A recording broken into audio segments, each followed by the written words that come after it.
Hello everyone, welcome back to another video. And in today's video, I wanted to make a video on the the top 10 MMA rivalries just throughout UFC history, throughout MMA history in general. So yeah, let's get straight into it. Starting with number 10. Shout out to the old heads, Tito Ortiz versus Chuck Liddell. Old head matchup. But legendary, they were both stars. Chuck Liddell especially, Chuck Liddell colded him um on multiple occasions until it ended with Tito doing it when they were much older. It was like, okay, who cares, bro? Oh my, who cares, bro?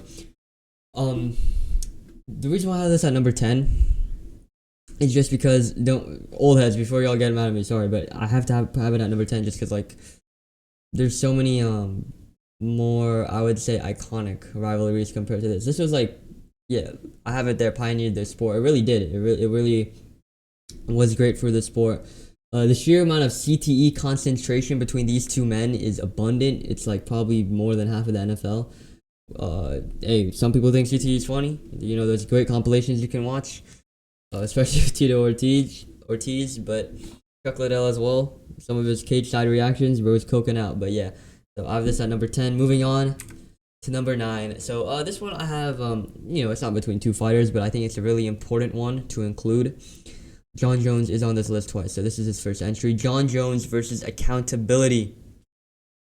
Uh, Jon Jones it's like comedic how much he thinks he can get away with stuff with the whole Tom Aspinall situation that went on for over a year and a half, and he still wants to try to come back on the White House card after everything. It's shout out ITP MMA for that middle point right there, like simple as that. Multiple crimes. Shout out JG2 always starting his videos talking about Jon Jones and the picture I have right there. But yeah, Jon Jones versus accountability. It's a great thing. And Jon Jones Glazers will defend him and be like, oh well, he should be undefeated, and that whole point when that is brought up, it just doesn't make any sense because he broke the rules. 12 to 6 elbows are illegal now, but when they were illegal, Jones used them, and he lost to Matt Hamill via disqualification. You can lose via disqualification, even like morally. It's like, but he should have won. I agree, he should have won that fight, but due to the rule set, it's an official loss. Now I feel like, okay, but unofficially he's undefeated. Well, if you're counting unofficial things, okay, sure, the Matt Hamill defeat won't count. But if we're counting unofficial, then Dominic Reyes will definitely count because unofficially or officially, no matter what, he's not undefeated. He has lost. So yeah, just wanted to point that one out. Moving on, Alexander Volkanovski versus Max Holloway. Unlike our previous two, this is all very friendly matchup. These guys, they're great with each other, especially at the press conference. That wasn't too long ago, of like the beginning of year pay-per-views. So Volka Max, great fights, close fights. It was pretty respectful. They did some hype up for the trash talk, but it was pretty respectful overall. Great fan favorites. Everyone loves these guys. So yeah, that's why it's so low. It's number 8, but it's an iconic rivalry. Also, Volk being 3-0 instead of it being 2-1 in anyone's favor. Next we have Left Lane MMA versus the entire black race. I think this rivalry has really been documented. I'm joking. Okay, yeah, I'm joking, but yeah, I just wanted to include this here due to Left Lane's hate for certain fighters.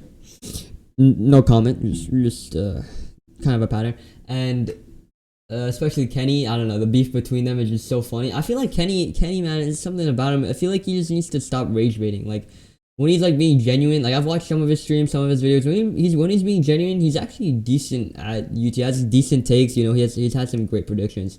I'll give him credit to that. And especially, bro, his live streams with bedtime, bro, I get rage baited by him sometimes, bro. Like, he just needs to stop rage baiting. I feel like if he just chill out. Yeah, like he's like, bro, when Makasha beat JDM, like he was like, we beat J or something like that. Like we, like, bro, like jokingly sure, but unironically saying we, like you're actually like one of those Twitter accounts. Like, bro, come on, bro. Like the Ilya Glazers, like come on, bro. But I don't know. That's just my opinion on Kenny. I feel like he can be easily not disliked if he just tried a little bit instead of trying to rage bait. But his streams with bedtime are amazing. If you haven't watched them, they're super entertaining. I really like their dynamic. But yeah, shout out left lane though. Great content, great picks. He's a really accurate picker. At number 6, Luke Rockhold versus Michael Bisping. I think this one, just for like that era of the UFC. You know, Michael Bisping winning the belt. Well, first with one eye, crazy. You know, Michael Bisping being a champion. No hate, but it's Michael Bisping. It's Michael Bisping, guys. But also the fact that, like, you know, it's kind of, how do I describe this? Like, they're both characters. Like, obviously Michael Bisping is our commentator, and everyone knows Bisping. But also Luke Rockhold being like just the goofball that he is and being so awkward in all the clips. They're chill now, but yeah, they're 1-1. We never got to see the trilogy, unfortunately. Yeah, the short notice title fight sealed the deal. So this is at number 6. Didn't make the top 5. I feel like just because it wasn't as big. Well, it wasn't as big in comparison to the things that are above it. So yeah, but no, this is a great one right here. Next, we got MMA Guru versus any Dagestani. This has been an iconic thing on his channel. You know, his crash outs to any Dagestani winning the belt, like Hamza at 319, Makhachev at 322. That ended their entire his pop brand. When I learned that Mighty Guru show ended, I was so sad, bro. I love the Mighty Guru show, man. Like, bro, I wish it could.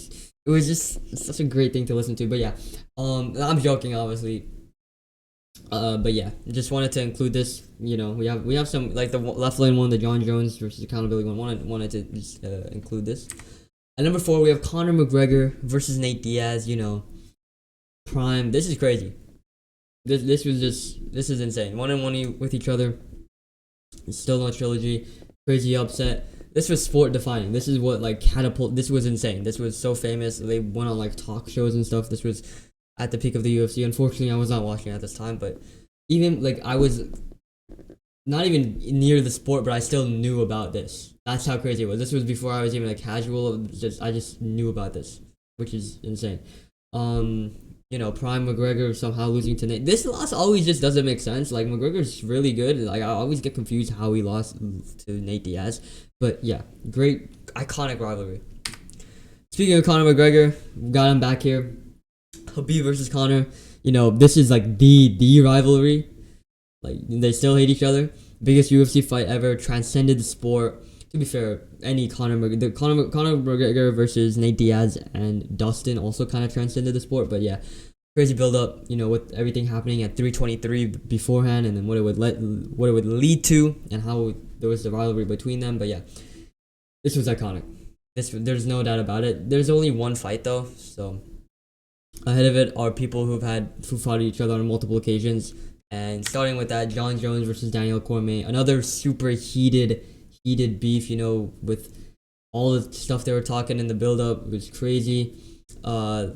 Obviously Jones. I feel bad for DC, man. Everyone rooting for Jones when this happened. I was always rooting for DC, and still will. I don't know why people like Jones more than him. I think now people know like DC more, but back then I don't know why people hated DC so much.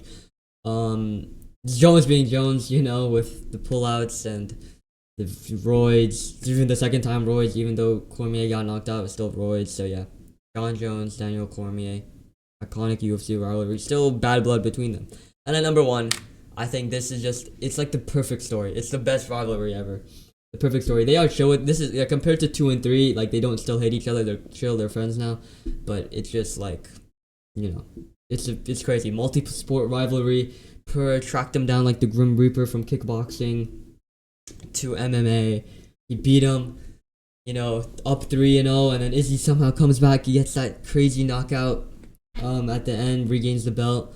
And yeah, this was the start. Pereira's crazy. This was the jump start of his career, man. This whole thing, and he moves up to light heavyweight, has a crazy run. He has the belt back now, so yeah, in my opinion, this is the best rivalry of all time. Even though there's no bad blood, it's just iconic. It's the perfect story in my opinion. So yeah. So thanks for watching. Hope you all enjoyed, and see you all in the next one. Goodbye.